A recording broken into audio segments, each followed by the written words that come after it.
British advanced pain clinic, నొప్పి మాయం, surgery దూరం. For appointments 9155515563. రజనీ గారు, నూరేళ్లు మీతో ఉంటారు అనుకున్నారు సాయి చంద్ గారు, కానీ ఆయన సడన్గా మీకు దూరం అయిపోయారు.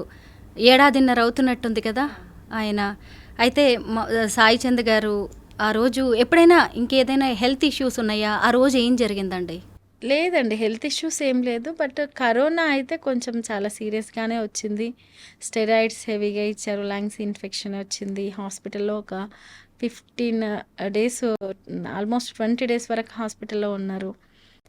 డిశ్చార్జ్ అయినాక కూడా మేము రెగ్యులర్గా డాక్టర్ ఏదైతే ప్రిఫర్ చేస్తున్నారో ఆ టైప్ ఆఫ్ మెడిసిన్ తీసుకున్నాం. కొన్ని డేస్ వరకు స్టెరాయిడ్స్ హెవీగా ఇచ్చినందుకు బ్లడ్ థిన్నర్స్ వాడాలి, ఇవన్నీ చెప్తారు కదా. బట్ సాయి వర్క్ ఎట్లా అంటే కొంచెం ఒకటే ప్లేస్లో ఫుడ్ ఉంటుంది, ఒకటే టైప్ ఆఫ్ ఫుడ్ ఉంటుంది అనేది కాదు. నిద్ర కొంచెం తక్కువే, కొంచెం స్ట్రెస్తో కూడిన ఫీల్డే, ఎప్పుడు బ్రీత్తో పని ఉండేది. కాబట్టి ఏంటో నాకు అర్థం కాలేదు. కానీ అది కరోనా ఎఫెక్టా ఇంకోటా ఒకరు మీ కప్పులకి దిష్టి తగిలింది అంటారు, ఒకరు అది అంటారు. అంటే ఎవరి యాంగిల్లో వాళ్ళు అంటారు. ఎవరు ఏదైనప్పటికీ కూడా నష్టం అయితే జరిగింది. ఆ రోజు ఒక ఆల్ ఆఫ్ సెకండ్స్లో అంటారు కదా, అలా జరిగిపోయిందండి. అంతే. మేము ఏమైంది అనుకునే లోపే సాయి పడిపోయాడు. హాస్పిటల్కి తీసుకెళ్ళడం, తర్వాత విషయం నాకు చెప్పకుండా కొద్దిసేపటి వరకు చెప్పడం. నేను మాత్రం ఏదైనా ఫుడ్ అటు ఇటే కళ్ళు తిరిగి పడిపోయిందా అట్లా, అంటే అట్లెట్లా కళ్ళ ముందర ఇలా పడిపోవడము అనే ఒక షాక్లో ఉన్నాను. ఆ రోజు మీరు ఏడ్చిన ఏడుపుని నేను ఎప్పటికీ మర్చిపోలేను. నేను వీడియోస్లో అలాగే చూశాను. ఒక రకంగా మీరు కుప్ప కూలిపోయారు, అసలు ఇంకా జీవితమే లేదు అన్న స్థితిలో మళ్ళీ మీరు ఎలా నిలబడగలిగారు?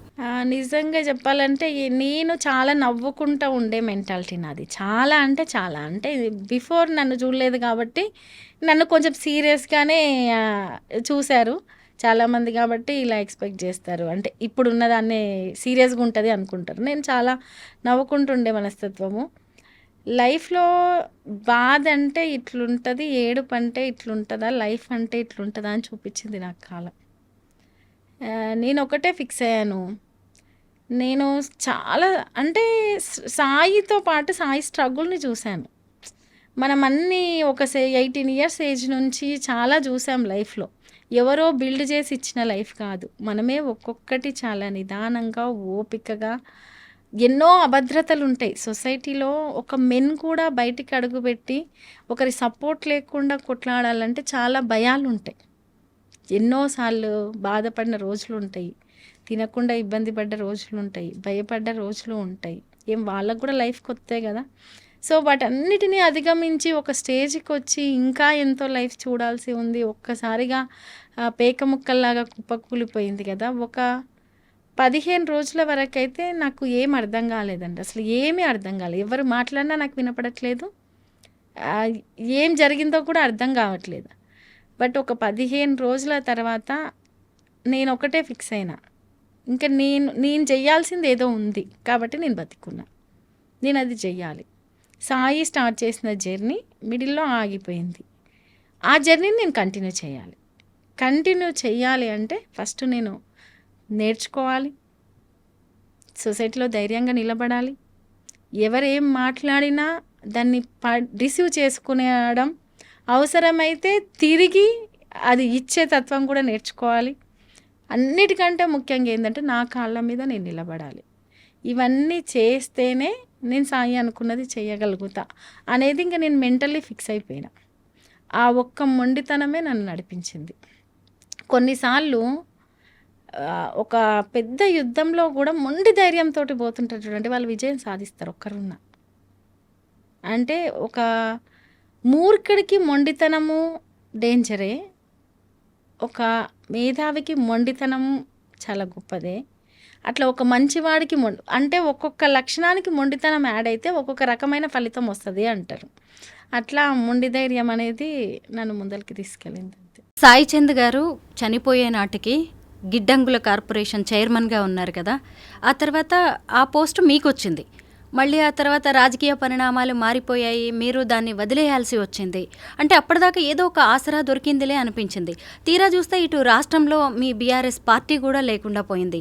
మళ్ళీ ఆయన వెళ్ళిపోవడం మీకు ఎంత పెద్ద షాకో, ఇవన్నీ కూడా మిమ్మల్ని చాలా ఇబ్బందులకు గురి చేసే విషయాలే. వీటిని ఎలా తట్టుకున్నారు? ఒకటి సాయి ఇన్సిడెంట్ తర్వాత చాలామంది నా దగ్గరకు వచ్చి రేపు సోర్స్ ఏంది అన్నట్టు మాట్లాడుతూ ఉన్నారు. చాలామంది చుట్టాలు కావచ్చు, ఇంకొకరు. నాకేమనిపించిందంటే ఆ సందర్భంలో అసలు బతికే లేదంటే వీళ్ళు సోర్స్ గురించి ఆలోచిస్తున్నారేంది?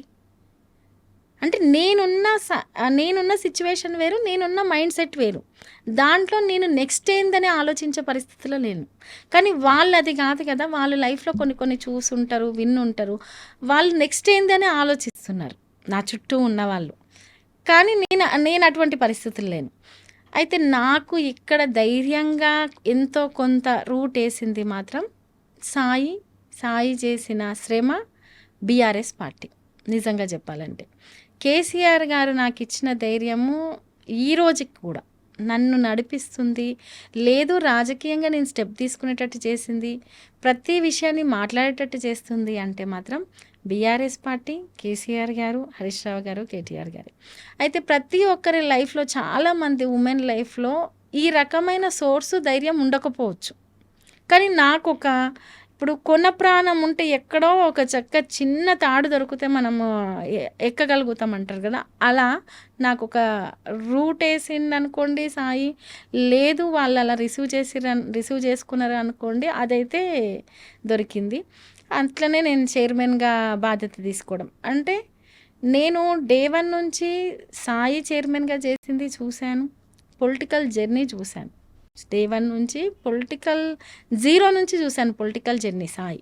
ఎందుకంటే మూమెంట్ తర్వాతనే కదా రాజకీయంగా మలుపు తిప్పుకోవడం.